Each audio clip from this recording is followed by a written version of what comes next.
안녕하세요. 피셔인베스트 피셔입니다. 제가 지난 시간에 미국의 주택채권과 건축허가, NAHB 주택지수가 고점을 찍고 하락하는 이 문제에 대해서 설명을 드렸죠. 오늘은 추가적으로 또 가장 중요한 미국 주택가격지수에 대해서 모니터링을 해드리고요. 미연준 의원들이 앞으로 어떤 행동을 할지, 그리고 우리는 투자에 어떤 영향을 받을지, 이런 것들에 대해서 주요 경제지표를 이해하기 쉽게 설명드리는 시간을 갖겠습니다. 처음 만약에 영상을 보시는 분도 계시니까 그럼 왜 우리나라도 아닌 미국의 경제지표에 관심을 가져야 되냐 말씀하실 수도 있죠. 근데 아주 빠르게 설명을 드리면 그림을 보시면 됩니다. 지난 20년 이상의 미국의 경기선행지수를 포함해서 내구재주문지수는 그림처럼 우리나라 코스피와 상당히 유사하게 움직여 왔죠. 간단히 생각하시면 됩니다. 미국의 경제가 살면 소비가 늘어나고 또 제조업이 살아나요. 그러면 주요 부품을 수출하는 우리나라의 경제도 살아나고 주식시장도 살아난다. 이렇게 이해하시면 되죠. 그래서 미국의 경제를 제대로 보면 미국 증시 전망뿐만 아니라 우리나라 코스피의 전망도 할 수 있기 때문에 미국의 경제 상황이 어떤가, 이걸 경제지표를 중심으로 설명드린다. 이렇게 이해하시면 됩니다. 먼저 뉴스 기사를 보겠습니다. 미국의 주택과열이 굉장히 위험한 수준이라서 연준의 MBS 매입 중단 요구가 지금 커지고 있다, 이런 뉴스 기사가 나오고 있죠. 경제 초보자님들이 보시면 딱 봐도 굉장히 어렵습니다.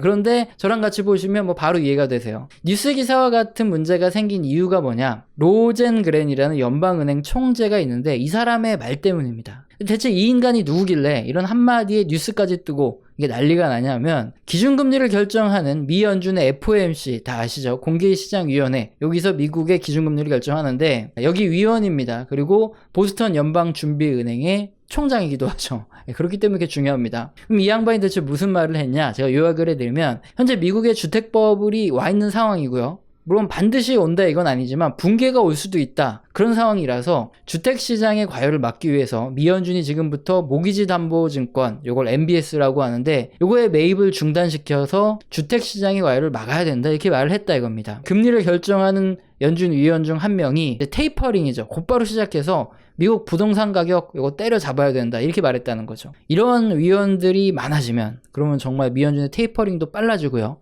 기준금리의 인상 속도, 폭도 빨라지기 때문에 대체 왜 로젠그렌 총재가 이런 주장을 했는지 함께 알아보도록 하겠습니다. 우선 미국의 주택가격이 지금 어떻길래 대체 이렇게 여러 말을 하냐? 그림은 미국의 주택가격 지수입니다. 미국의 부동산 가격도 우리나라만큼이나 엄청나게 가파른 상승세를 보이고 있습니다. 그러면 당연히 거래량도 증가를 하겠네 싶은데, 미국의 신규 주택 판매량 보시면은 최근에 고점 딱 찍고 거래량이 감소하고 있어요. 신규 주택뿐만 아니라 기존 주택도 마찬가지입니다.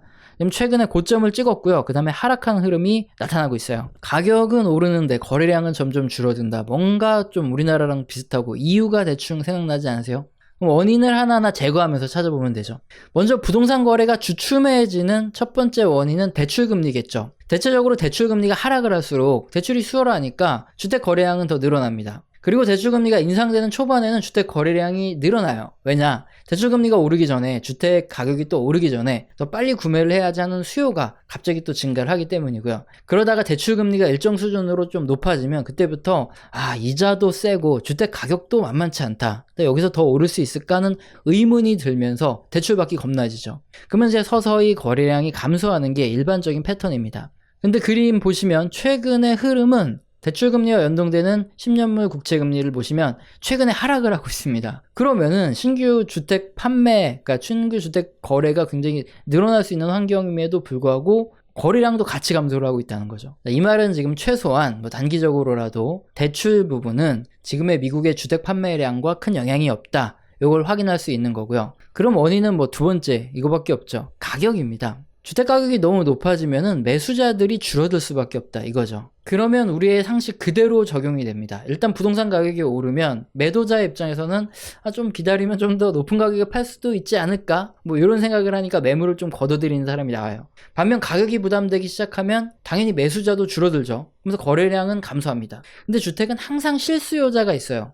들어가 살아야 되는 사람. 그러니까 완전히 매수가 사라지진 않습니다. 이게 공급과 수요가 동시에 줄어들어서 거래량이 줄어드는 동안에도 실수요자들은 있으니까 어쨌든 거래는 체결되죠. 그래서 부동산 가격은 점점 오르게 됩니다. 그렇게 되는 게 좀 지속되면 어떻게 될까요?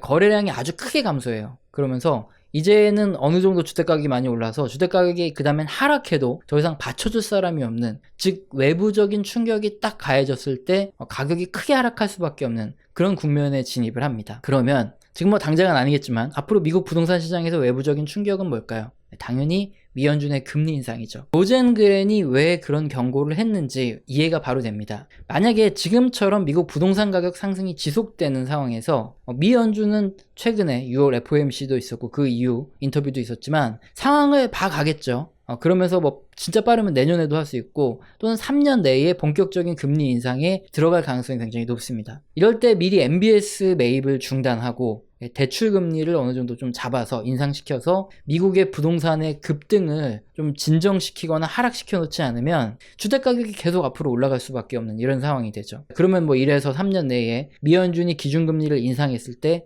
부동산발 충격이 크게 터질 가능성이 있다는 거죠. 그러면은 연준 의원들도 어떻게 해결하기 힘든 부동산 폭락이 나타나고 굉장히 또 어려워지니까 당장의 MBS 매입을 줄여가지고 주택가격 상승을 막아주는 게 후환을 없애는 거다 주장을 하는 겁니다. 물론 뭐 로젠 그린이 이런 식으로 뭐 다이렉트로 쉽게 풀어서 이야기하진 않았어요. 정말 두리뭉실하고 굉장히 조심스럽게 아주 빙빙 돌려서 말했는데 인터뷰 내용을 종합해서 근거를 쉽게 설명드린 거죠.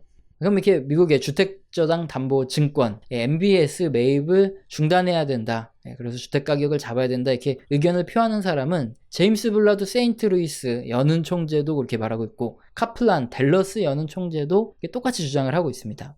이들이 이런 주장을 하는 두 번째 근거, 미국 부동산 가격을 잡아야 한다는 이유는 물가 상승과도 관련이 있습니다. 미국 CPI라고 하죠. 소비자 물가 지수. 요걸 근거로 이제 금리를 올리는데 구성 항목 중에 전체의 32.8%의 비중을 차지하는 것이 있습니다. 바로 주거비입니다. 주거비의 비중이 굉장히 크죠. 거의 한 3분의 1 정도가 주거비인데 주택의 가격의 상승은 소비가 아니라 투자입니다. 그렇기 때문에 소비자 물가 상승에는 반영이 안 돼요. 하지만 월세의 개념인 렌트비, 이게 구성 항목입니다. 좀 더 자세히 살펴보면 렌트 오브 프라이머리 레지던스 이렇게 영어로 되어 있는 거, 이게 말 그대로 세입자가 내는 월세겠죠. 그리고 오너 에퀴밸런트 렌트 오브 레지던스, 뭐 요거는 집주인이 살고 있는 집을 임대해 줬을 때 받을 수 있는 뭐 예상 금액, 요 수치까지 함께 포함되는 겁니다. 주택 가격이 상승하게 되면 CPI죠. 소비자 물가 지수의 3분의 1을 차지하는 이 두 항목이 올라갈 수밖에 없는 구조다. 이거예요. 그럼 대체 언제 올라가느냐? 주택가격은 뭐 거의 실시간으로 반영을 받을 수 있죠. 하지만 렌트비의 경우에는 계약된 시일이 채워진 다음에 다시 또 렌트 계약을 하면 그때 인상이 되는 거죠. 그래서 보통 약 한 20개월 정도 후에 렌트비가 올라가는 것으로 이렇게 알려져 있습니다. 근데 지금 그림을 보시면 주택가격은 20개월 전부터도 올랐고 지금도 계속 올라가고 있고 점점 가격 상승폭이 가팔라지고 있죠. 자, 그러면은 이 소비자 물가 지수를 렌트비가 앞으로도 계속 끌어올릴 수밖에 없고 점점 끌어올리는 속도도 가팔라질 수밖에 없다. 이걸 알 수 있습니다. 그래서 일부 연준 의원들이 선제적으로 MBS 매입을 중단해서 미국 주택 가격을 안정시켜야 된다. 이런 주장을 하는 이유라는 거죠. 우리는 투자에 어떻게 적용을 하고 어떻게 해야 됩니까? 이런 질문을 하시죠. 그래서 명확하게 요약 설명을 해드려야 될 차례죠. 미국의 주택 또한 우리나라만큼이나 가계경제에 아주 중요한 자산입니다. 가장 중요하죠. 때문에 주택가격이 오를수록 미국 가계의 소비도 증가하는 특성이 있어요. 그래서 일반적으로 주택가격과 경제 흐름은 거의 유사하게 움직여 왔습니다. 그림처럼 가장 중요한 주택가격 지수는 지금 상승 중에 있어요. 하지만 신규 주택 판매, 기존 주택 판매, 이렇게 판매량은 지금 고점을 찍고 내려가고 있는 상황이다. 물론 대출금리가 너무 올라가서 주택 판매량이 급격히 감소할 수 있는데 지금은 오히려 대출금리가 내려가는 상황이기 때문에 미국의 주택 판매량은 가격이 너무 올라서 매수자가 감소한 거다, 이렇게 추측할 수 있고요. 일부 전문가들의 전망에서는 지금 미국 주택 판매량이 감소하고 있으니까 곧 미국의 주택가격도 하락한다, 이렇게 예측하는 경우도 있는데, 근데 역사적으로 미국 주택가격은 그렇게 안 움직였죠. 그림 보시면 과거 수십 년 동안 미국 주택 판매량이 감소한다고 바로 미국의 부동산 가격이 하락하는 경우는 없었어요. 거래량이 줄어드는 가운데 가격 상승은 계속됩니다. 그 다음에 뭔가 외부의 특정한 이런 충격이 가해졌을 때 주택가격이 하락하게 됐죠. 지금도 마찬가지입니다. 거래량이 좀 감소를 하는 추세가 지속되더라도 앞으로 미국 주택가격은 계속 오를 가능성이 굉장히 높아요. 다만 근데 지금 그림을 보시면 좀 다르죠. 미국의 주택가격은 미국의 가계부채 총량과 유사하게 움직여 왔습니다.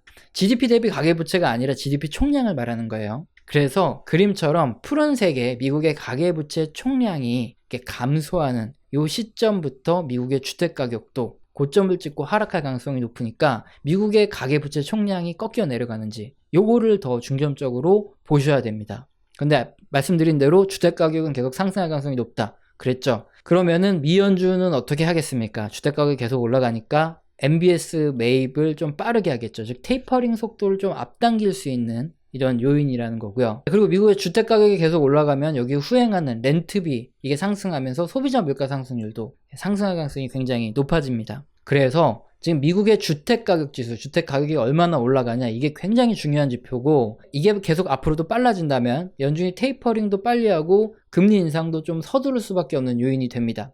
그리고 미국의 부동산 가격은 이제 구조적으로 계속 상승할 수밖에 없는 이런 상황이 펼쳐지고 있기 때문에 다음 위기에 또 다른 뇌관으로 작용할 가능성이 점점 커지고 있다. 이렇게 보셔야 되고, 그리고 지난 영상에서 미국 주택지표에 대해서 설명드렸는데 요거 오해가 있을 수 있는 이 부분 한번 설명을 드리면 선분양하고 후분양이에요. 우리나라의 선분양 제도는 1971년에 주택법이 개정이 되면서 아파트 분양가 규제가 도입이 됐습니다. 그렇게 되다 보니까 건설업체들이 굉장히 좀 힘들어했어요. 왜냐면은 그 이익을 국가에서 막아버리는 거니까 채찍을 줬으면 당근도 줘야죠. 그래서 분양가의 한 80% 정도를 계약금 및 중도금으로 납부받을 수 있는 이 선분양 제도를 승인을 해줬고 이게 그때부터 일반화가 됐습니다. 그러면서 우리나라 건설업체들은 중도금을 계속 받아가면서 부담이 굉장히 낮아진 거죠. 반면에 미국, 유럽, 캐나다 등 이런 선진국에서는 당연히 선분양과 후분양이 동시에 다 사용이 됩니다. 그런데 우리나라와 같은 선분양이 아니에요. 일반적으로 10에서 30% 수준만 내고 선분양을 시작하거든요. 캐나다 같은 경우에는 10%, 미국, 유럽, 일본과 같은 경우에는 30% 미만으로 분양자가 처음에 그 계약금 항목으로 돈을 넣고 나머지 70에서 90%는 건설사가 알아서 자금을 조달해서 잔금은 나중에 받습니다. 다만 이렇게 선분양을 한 30% 이내로 받았을 때 만약에 선분양의 인기가 굉장히 높다 그러면 이제 금융기관에서 금리를 깎아준다거나 이런 인센티브는 받을 수 있다는 거죠. 해외 건설업체들과 같은 경우에는 리스크가 다 큽니다. 왜냐면 완공된 이후에 문제가 생길 수도 있다는 거죠. 예를 들어서 완공이 되는 시점에 갑자기 주택 경기가 안 좋아져 가지고 주택 가격이 반토막이 났다. 그렇게 가정하면 답이 딱 나와요. 우리나라 선분양 제도는 80% 내가 돈을 다 냈는데 주택시장 반토막 났다고 주택 포기하나요? 아니죠. 20% 더 내고 그냥 살겠죠. 근데 해외의 경우 만약에 내가 전체 중에 10% 정도 이렇게 돈을 냈다. 20% 돈을 냈다. 근데 주택시장이 반토막이 됐다. 10억짜리가 5억짜리가 됐다. 그러면 이 계약을 유지하는 게 맞을까요? 아니면 계약을 그냥 포기하고 계약금만 날리고 낮아진 주택을 매수하는 게 나을까요? 당연히 계약 포기하는 게 낫죠. 그리고 뿐만 아니라 해외 은행에서는 완공 후에 대출이 나와요. 계약 시점에 10억에 계약을 했다. 그래도 완공 후에 가치가 5억이다. 그러면 5억밖에 대출이 안 나오죠. 그렇게 되면은 대출이 안 나오니까 어차피 계약이 해지됩니다. 당연히 해외 건설사들과 같은 경우에는 아무리 선분양이라 해도 금액이 작게 받기 때문에 리스크가 굉장히 크죠. 그래서 주택 경기에 민감하게 대응을 할 수밖에 없습니다. 그래서 80%를 완공 전에 지급받고 대출까지 받을 수 있는 우리나라 선분양 제도와 30% 이내에서 선분양이라고 해도 그게 사실 계약금이죠. 이런 방식, 그러니까 사실상은 선계약 방식에 가까운 이 해외 방식과 용어가 좀 다르다. 이 부분을 아셔야 이제 혼동이 안 됩니다. 그래서 다수의 자료에서 해외는 후분양이라고 말하는 이유가 사실상 해외는 선계약 이 방식이기 때문에 그렇다. 이 부분만 이해를 하시면 될 것 같습니다. 오늘 영상도 마음에 드셨다면 구독과 좋아요는 꼭 눌러주시고요. 지속적으로 시청 부탁드립니다. 감사합니다.